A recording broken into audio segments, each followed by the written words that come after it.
Hello everybody and welcome to Books Up Close. My name's Chris Lloyd. Sorry I haven't done one of these reviews in a while. You know how things get. So today I am probably going to make some enemies with this review, so I'm just warning you up front. We're going to be talking about Douglas Stuart's 2022 novel, Young Mungo. So I guess already you can tell, maybe, that I didn't love this book. However, I hadn't read his first novel, Shuggie, Bain, which won the Book Prize a couple of years ago. I hadn't read it, A, because it looked too depressing, and it was quite long, and I thought, I don't know if I want this book right now. And when everybody kind of jumps on a book and says it's the best thing ever, I have a reactionary state and say like, oh, I'm not going to read it. I don't know why, but it's what happens. So I kind of left it.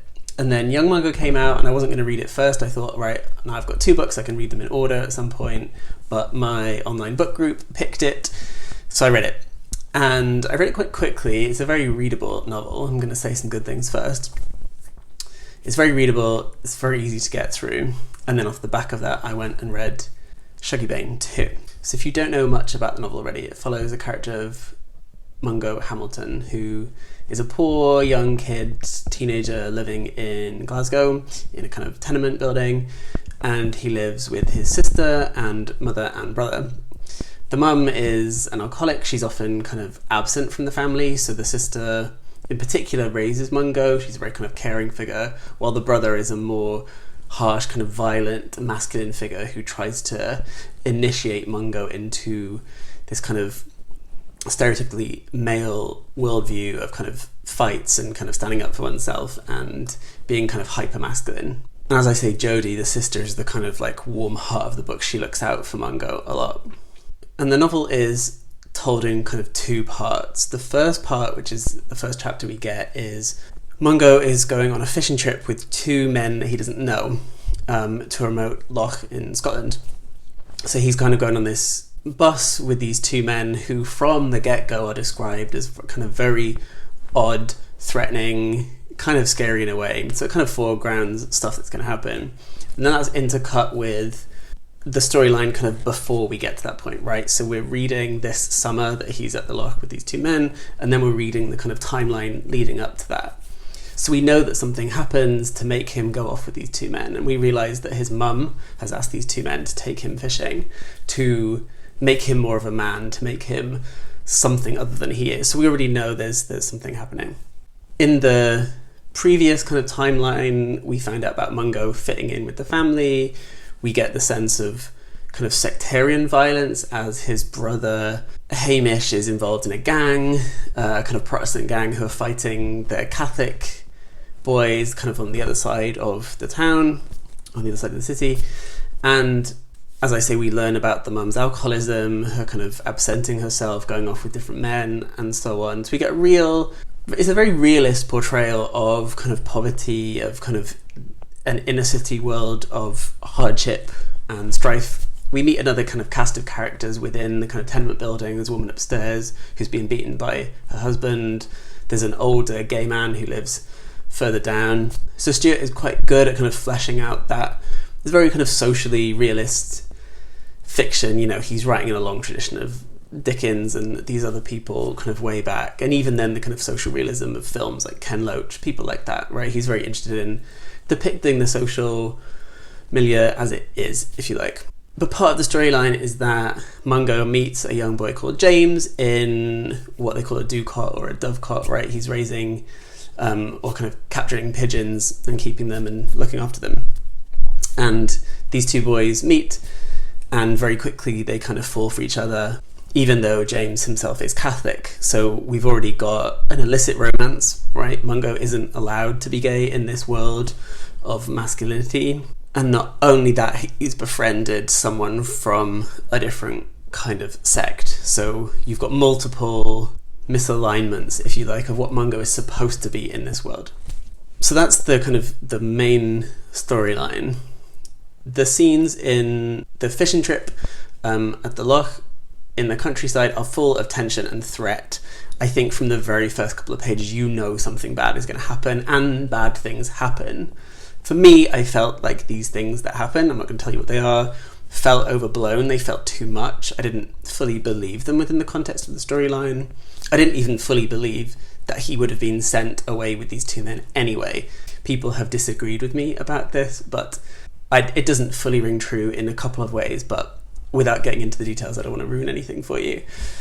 But it also, for me, this double-stranded narrative doesn't work on a tension level, because we know from the very beginning that something is going to happen that means Mungo has to go off with these men, that he's not fully realised his masculine self, and you automatically think, well, that's probably something to do with his sexuality or his gender expression. And we know that for a few reasons. We know what Douglas Stuart has written before.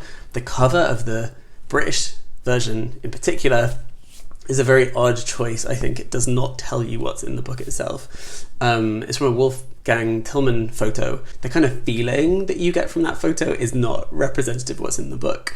I think the US cover, where there's a boy kind of half submerged in water, that makes more sense thematically and kind of emotionally, if you like. But we know that something's going to happen. We know that Mungo is probably going to fall for a boy. I think that's quite clear. And the way that Stuart writes, he's a good writer. There's nothing wrong with his sentences. However, they are overly done, I think. Personally, it's overdone.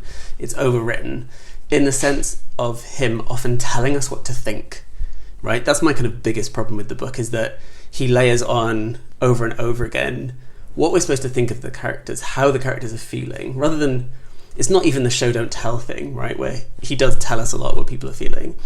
But it's more that it's reiterated over and over again, this sense of here's the tension, here's the kind of simmering atmosphere. That already tells us something bad's going to happen, but then he will come out and tell us that things are going badly, right?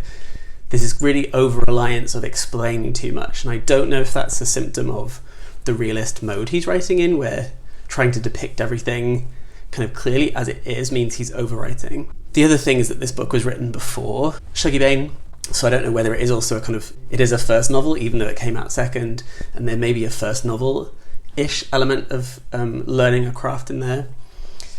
But to me, it felt like I wasn't allowed room to feel much in this book. I felt like everything was all the gaps were filled in for me.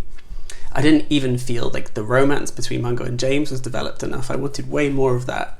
There are some lovely little moments where they do get together, but it wasn't rich enough or sexy enough or intense enough to me to kind of get into that part of the storyline. So much time was spent on this fishing trip that made it feel like a whole other book entirely. The ending, I won't talk about the ending, but I didn't buy it for a second. I'm just throwing that out there.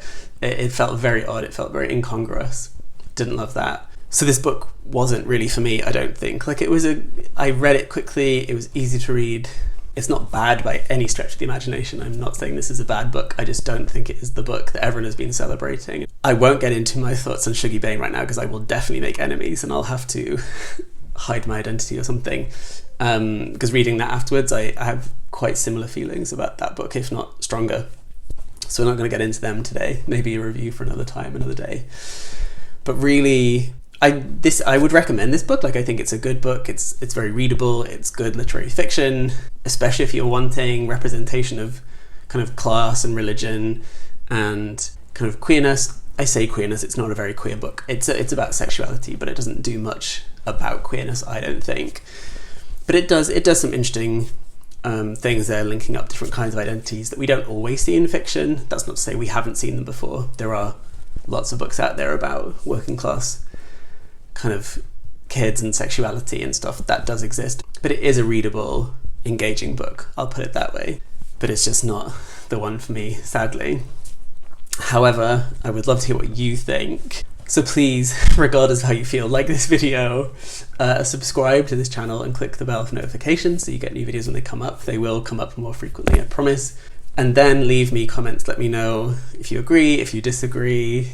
Tell me what you think about both of the Stuart books. Yeah, just let me know what your thoughts are, because I want to talk about this more. I feel like I'm very much an outlier with my review of this book, and yeah, I want to know what other people think. So please do let me know in the comments below. I really appreciate that. Let me also know what you're reading, what you recommend. That would be great. So until next time, look after yourselves, look after each other, stay well, keep reading, and see you soon.